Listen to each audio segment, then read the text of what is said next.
Fala pessoal, aqui é o Neto Guaraci e hoje nós vamos falar sobre um tema muito polêmico, que são as moedas digitais dos bancos centrais e as stablecoins. Muitas pessoas acreditam que elas competem com o Bitcoin, mas será mesmo que isso acontece? Será que existe alguma oportunidade nas stablecoins e nas moedas dos bancos centrais? Bom, é isso que a gente vai ver nesse vídeo e eu também vou explicar para você o básico, o que é isso, o que é esse assunto, porque aqui no podcast da Nova Dax, do NovaCast, você come Bitcoin, stablecoin e criptoativos com farofa.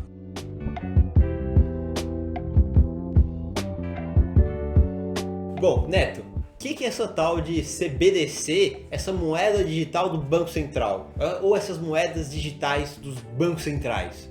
Bom, acontece que o Bitcoin ele abriu a caixa de Pandora para a criação de moedas. Hoje você já tem mais de 1000 moedas, muito mais de 1000 criptomoedas. Muitas delas com a ideia de competir mesmo com a moeda do Banco Central, o real, o dólar, o yuan, enfim, essas moedas criadas pelo governo. E o que os governos estão fazendo? Eles olham aquilo, olham o Bitcoin avançando, olham a Nano, altcoins surgindo, o que eu vou fazer da vida? Eu vou ter que criar minha própria moeda digital, tenho que acompanhar os novos tempos. Então surgiram as ideias de moedas digitais dos bancos centrais. Essas ideias já existiam há muito tempo atrás.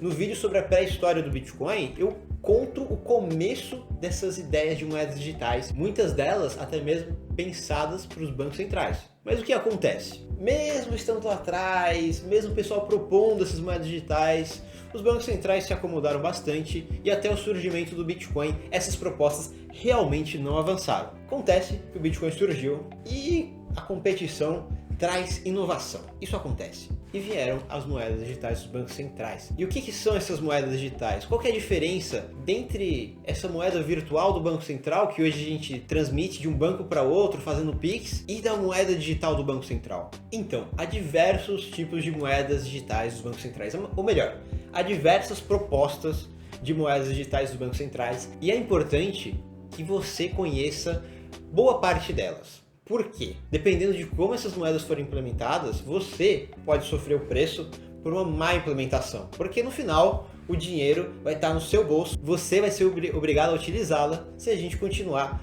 com as moedas dos bancos centrais. E a implementação mais famosa desse tipo de moeda é a implementação chinesa, que já está sendo testada em milhares de cidades e é basicamente uma moeda controlada especificamente pelo Banco Central. A vantagem é que o Banco Central tem um controle completo de quem está fazendo a transação, de quanto dinheiro está sendo circulado, mas também isso é visto como uma desvantagem, porque qual é a privacidade que você vai ter se o governo souber tudo que você faz?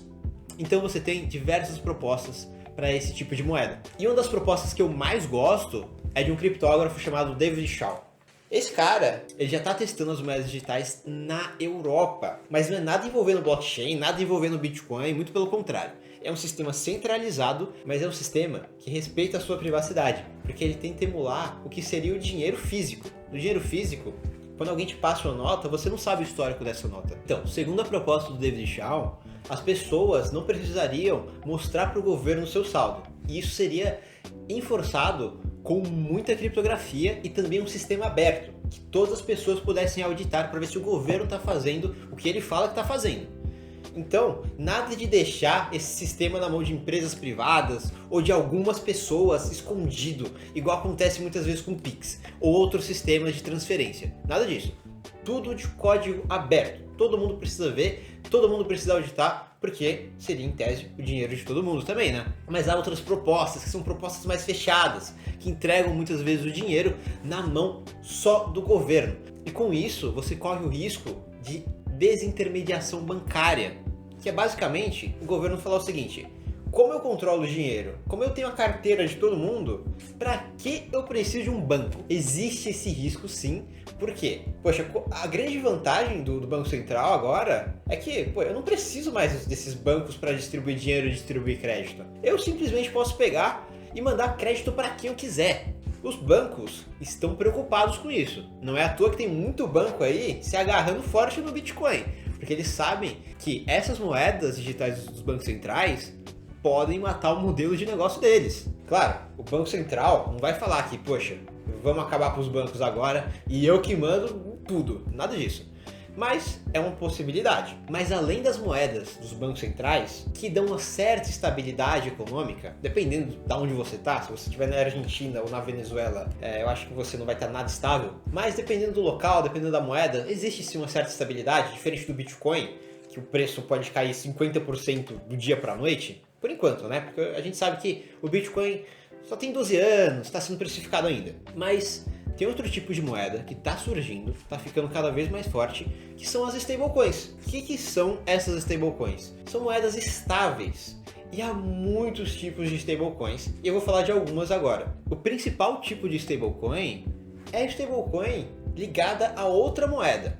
Então, digamos assim, eu tenho uma moeda digital num blockchain, e essa moeda digital é lastreada no real. Então, para cada uma dessa moeda digital, existe um real.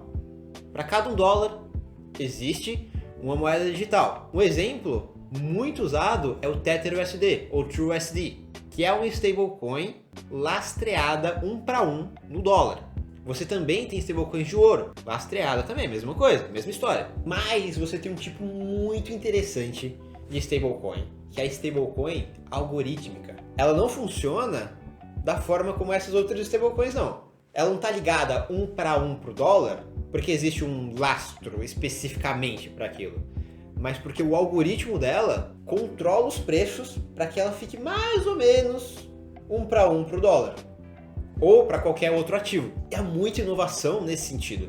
E uma das principais moedas algorítmicas é a DAI, que utiliza um sistema para que ela se mantenha sempre muito parecida com o preço do dólar. E da onde surgiu esse conceito de stablecoin, mas principalmente o conceito anterior disso, que é manter a moeda estável em relação a algum tipo de outro ativo, uma cesta de ativos, por exemplo. Isso surgiu do economista chamado Hayek. Então Hayek, antigamente, ele citava essa ideia de ter um livre mercado de moedas, onde você poderia criar sua própria moeda, não criptomoeda, porque ele veio antes do Bitcoin, mas ele acreditava que a moeda mais estável em relação à cesta de ativos, então ovo, arroz, feijão, tal, seria a moeda que iria dominar o mercado. Mas você também teria outras moedas, teria uma moeda para gastar, você teria outra moeda para fazer diversos outros tipos de coisa. Seria uma competição.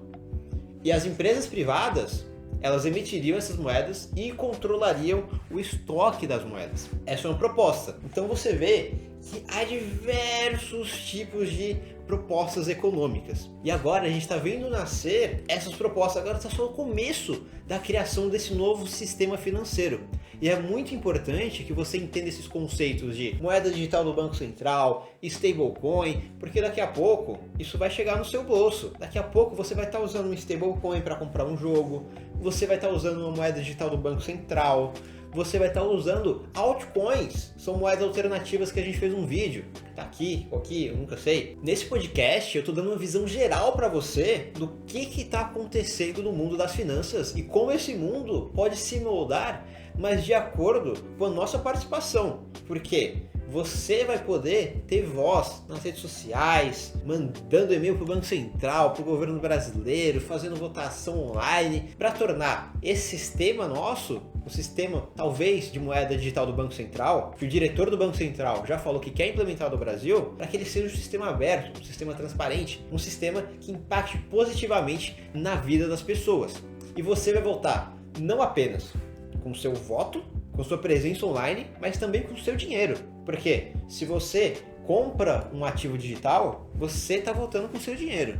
É um voto de confiança de que aquele sistema, de que aquele projeto vai funcionar e vai ser melhor para você. E sabe um local que tem muitas stablecoins? A Nova Dax. A Nova Dax é a corretora de Bitcoin no Brasil que tem a maior quantidade de altcoins, moedas alternativas ao Bitcoin, como stablecoins. Então vai lá na novadax.com.br, se cadastra e compra algum stablecoin para pelo menos você testar. Então é isso aí, galera. Até a próxima!